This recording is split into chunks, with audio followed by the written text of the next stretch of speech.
Ребята, вы знаете, что я выпустил новый курс «Цветение персика».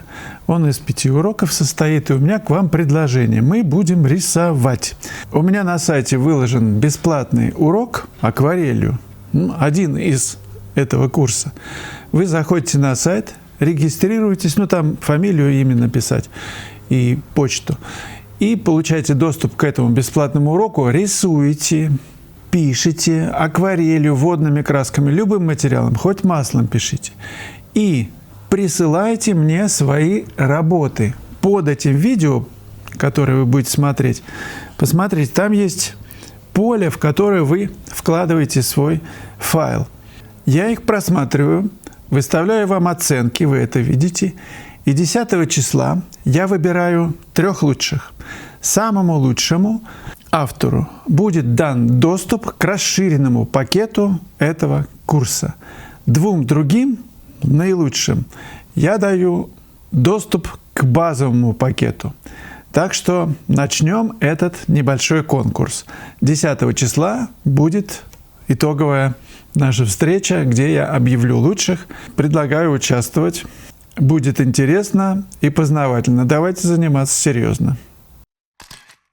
Майя заметила, что в последнее время в свои дальние поездки вы стали брать не ваши знаменитые кассеты для малого формата, а большие холсты на подрамнике. Ну да, бывает такое. Чтобы не терять прелесть перевозки ваших именных кассет при перевозке работ на больших холстах на подрамнике, делюсь лайфхаком, который увидела у другого художника в Инстаграм, которым он поделился со своими подписчиками. Нужно взять 2 холста наружной стороной, с 2 сторон натянуть эти 2 холста на подрамник и прогрунтовать слои с 2 сторон.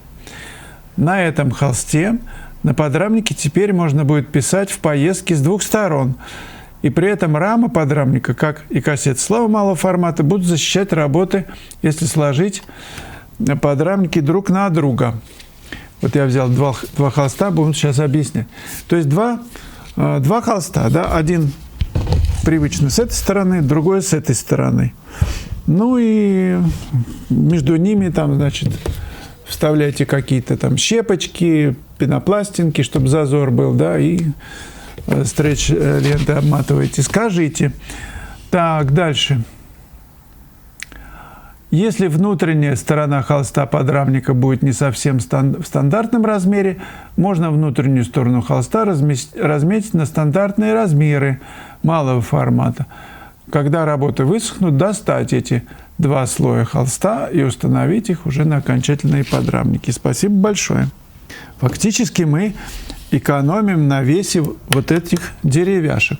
С 2 сторон холст, экономим один подрамник. Дешевле будет по весу. Так что хорошая идея. Между холстами я делаю такие вот деревяшечки такие, да. Они у меня нарезаны из длинного уголка деревянного. Ну, сколько тут? 15 на 15, наверное. Вот так я ставлю зазорчик такой, да. И там, значит, обматываю либо такой, как он называется, такой желтый, оранжевый, натяжной такой ремень зажимаю, либо стретч-пленкой. Ну, а когда на этюдах нахожусь, да, в пленерах, у меня есть такие вот штучки вот так я ставлю. Это прям быстро, раз и в пакет, в такую большую сумку, чтобы донести до номера. А потом уже при перевозке я вот эти деревяшечки кладу. И получается очень вполне себе замечательно. Эти деревяшечки мне подарила, я потом сам нарезал, еще одна девушка, которая была у меня на классе в Петербурге. Не помню, как вас зовут, если вы смотрите, спасибо вам. Георгий, уважаемый Слава, не подумайте, пожалуйста, что я хочу посчитать чужие деньги, но меня ошарашила сумма 352 тысячи за аренду. Но это 10 погонных метров, 12 квадратных, стенд. Манеж, что вы хотите, гостиный двор, такие цены, никуда не денешься. Скажите, пожалуйста, оно себя оправдывает, но для меня это риск, это для меня тоже большие деньги, столько огромная сумма. Если участвовать ради участия, то это удел богатых. Нет, не ради участия. На такие мощные выставки приходят покупатели серьезные, поэтому мне обещали, что придут там телевидение и, в общем, целый поток заинтересованных коллекционеров и так далее. Так что я рискнул. Ну вот чем это закончилось. Тут важный момент. Я не так давно упоминал некого Бэнкси, который прославился, картинки, не бог весть, какие он там делает, да, но они продаются за большие деньги на всяких там Сотбисах. Дедушка один сидел на улице в Нью-Йорке, что ли, и продавал его работы, Бэнкси написано, Бэнкси, там, по $50. Вот, никто не покупал. И потом в Инстаграм, по-моему, Бэнкси, сам автор, опубликовал, что дедушка мой, это эксперимент, доказывающий, что имеет значение контекст продажи, где вы продаете. Так что вот это место, там, манеж или гостиный двор, это место, где с наибольшей вероятностью, что ли, стекаются люди, заинтересованные в серьезном искусстве. Это, в принципе, просто понять на примере, когда мы выставлялись в ЦДХ на протяжении нескольких лет, и рядом была ярмарка, рядом с ЦДХ, наверняка вы знаете. Так вот, на этой ярмарке работа условно стоила там 10 рублей, а в ЦДХ 100 рублей. Да? Ну и коллекционеры приходили не на ярмарку, а туда. Хотя работы, сами понимаете, и там, не всегда, мягко скажу, высокого уровня. Но, тем не менее, коллекционеры приходили в ЦДХ. Ну, контекст важен. Так, Сергей Сергеев. Краше этого причала, конечно, ничего в Крыму нету. Да, вспоминается там Бато. Ну ладно, это я уже много раз рассказывал, как он писал «Сортир». «Сортир». Работа вполне себе очень интересная. Ну да, ничего лучше не выбрал, да? А мне нравится этот причал. Ржавые такие вот эти вот столбушки, красиво. А потом... это Гурзуф, это Коровин, это дача Чехова, это место какое-то уникальное. Там все красиво. А потом, Сергей, я же не открыточно смотрю на мотивы. Да, конечно, есть великолепные места в Крыму. Но меня часто привлекают простые сюжеты, такие камерные, обычные, как этот причал. Вопрос, как ты напишешь это, вот этот обычный причал? Что ты из этого, какую музыку извлечешь? Незабудка, вот такая милипусечная, никогда не станет розой шикарной, с обалденным запахом, с красивыми лепестками. Она лишь всего незабудочка малюсенькая. Но вот кого-то и она привлекает больше, чем роза. Александр Липовский. Идеи, они на поверхности, но всем на них по боку. Да, по боку или ниже, да. Давно должен был родиться крымский Хукусай, так, и написать 36 видов аюдага и 100 видов крымских бухт. Но нет его, сплошные коровины в пятнистых картинах, ничего узнаваемого в ландшафте. Вячеслав, а что вас заставило сосредоточить свою усилие на столь невзрачном объекте? Опять про этот причал. Хочется воплотить идеи ветхости, увядания, разрушения. Рядом десятки широко известных пейзажей, один лучше другого. Смотрите, еще одна тема такая же. И на любой вкус и ракурс ничего не привлекает взгляд. Например, один из первого десятка грот Дианы. Да, мысль Лермонтова. Ну вот я уже на это ответил. В одно мгновение видеть вечность и небо в чашечке цветка. Ну, кто что видит, да, кто пальчик видит, а кто луну, на которую он указывает. Все имеет место быть. Сарочка, Вячеслав, расскажите, пожалуйста, про 2 центра композиции подробнее. Да и одного достаточно центра, а можно и без центра.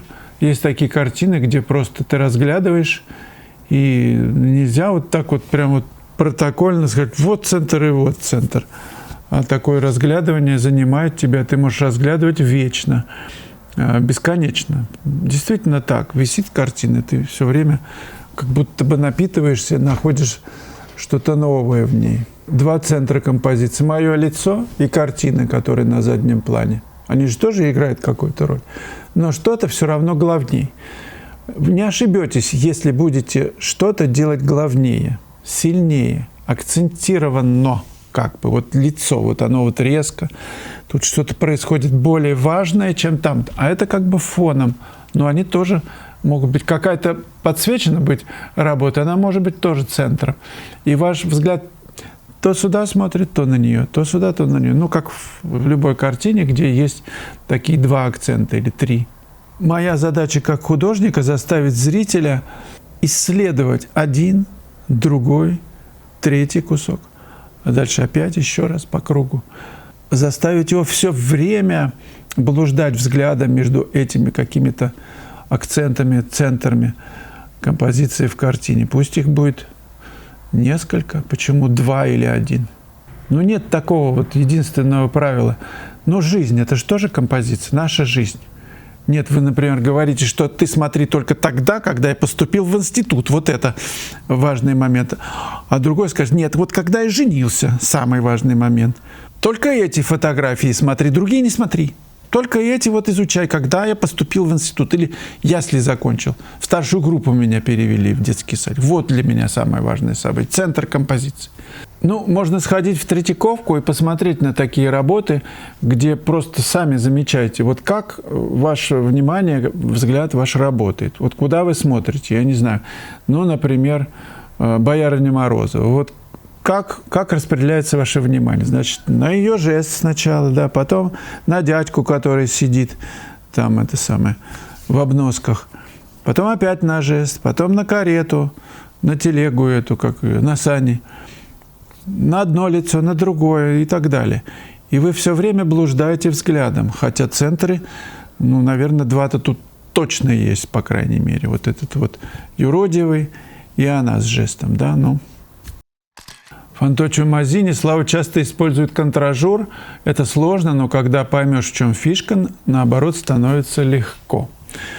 Ну, живопись, когда становится легко писать, это самое блаженство.